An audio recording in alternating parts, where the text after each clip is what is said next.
Hi again.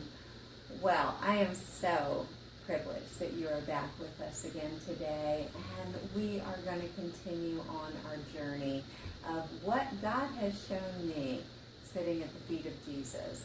Like we said, it's like Martha and Mary. Martha was so busy working for what she thought would please the Lord's heart, but Mary was so soaking in all the words of Jesus.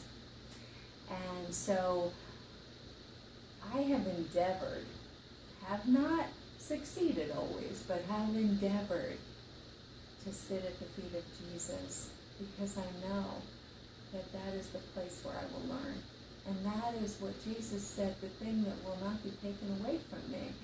So even though cars and houses and other things can be taken away from me, the time that I sit at his feet, the time that you sit at his feet cannot be taken away from you. So today, what I want to talk to you about is the privilege of giving. That is something that I learned. And I grew up with televangelists and thought or heard that all they want is your money. They just want you to send in money. And I never knew the gift of giving. Well, I then got saved when I was 21 years old. And I started going to a non-denominational church, and they started talking about giving. And I thought, okay, I don't have anything to give. At that time, I had 2 children. My husband was working, but I wasn't working, and he didn't like the fact that I would give anything to the church. And so I didn't have anything to give. And I just remember hearing about the privilege of giving, because not only was I giving to God, but I was partnering with the work that these amazing ministers were doing to take the gospel around the world. I wasn't very much of a football fan at the time, but now I am. And football players are paid millions upon millions of dollars to play a game where they're throwing around a little leather ball. And we question giving to people who are changing people's lives. Just one word from God can change your life forever. But sometimes it needs to be said through that right person. So even though brother so-and-so touched your heart, it might take sister so-and-so to touch your brother's heart. And so giving into those ministries was such a heart of mine, but I didn't have anything to give. And my husband was very explicit to say, you're not giving any of my money to church. And so I remember one day there was a pastor that was visiting our church, and he said, I want you to give your best gift. And I heard in my heart, I want you to give whatever's in your pocket. And I reached in my pocket, and all that I had was a piece of lint. A piece of lint. And I put it in the offering envelope. And I said, this is all I have. But God told me to give everything that was in my pocket. God saw my heart. And he saw that I wanted to give my best gift. Even though I didn't have any money to give, I wanted to give my best gift. I can tell you, I've never given a piece of lint again.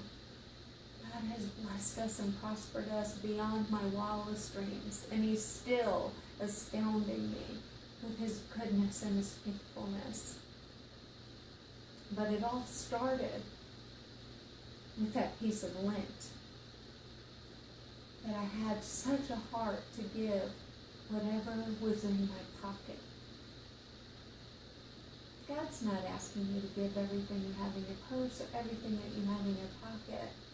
But the ministries that touch your heart, that are changing lives, you want to bless those ministries so that they can continue to go around the world and change the lives of people.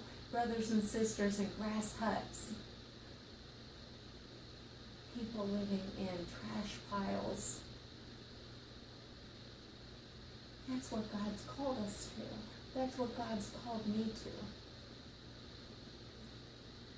My heart is that every person would come to an understanding of who their Father is and the love that He has for them. That's my calling. And I will spend the rest of my life sharing this message, no matter what the cost. It costs a lot more than a piece of lint, but I know He always provides. I wanted to share this message with you because it's been so impactful into my life. And I deal with people every single day who don't have any money to give anything to anything.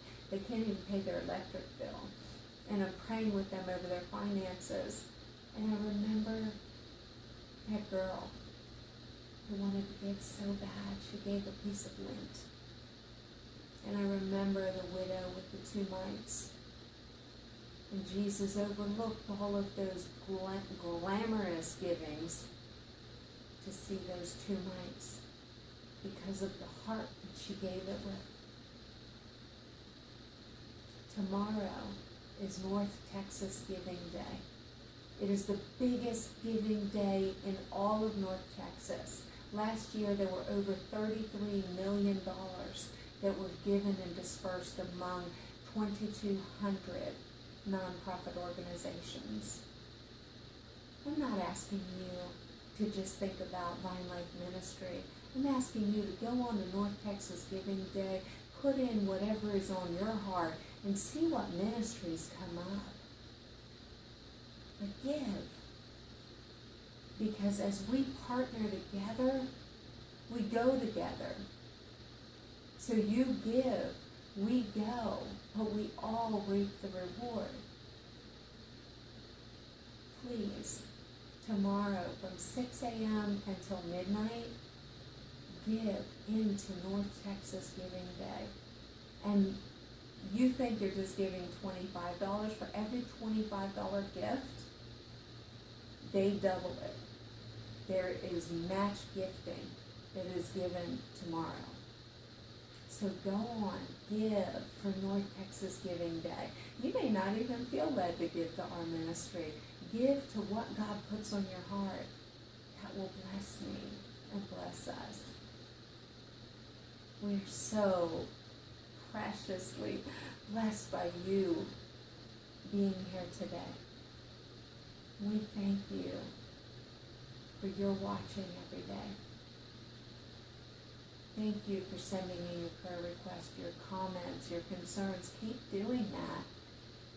We have reached out numerous times personally to call people. And yes, I call people and just pray with you. And it's an honor to me. So, in saying all of that, let's stay connected to each other and to the Bible.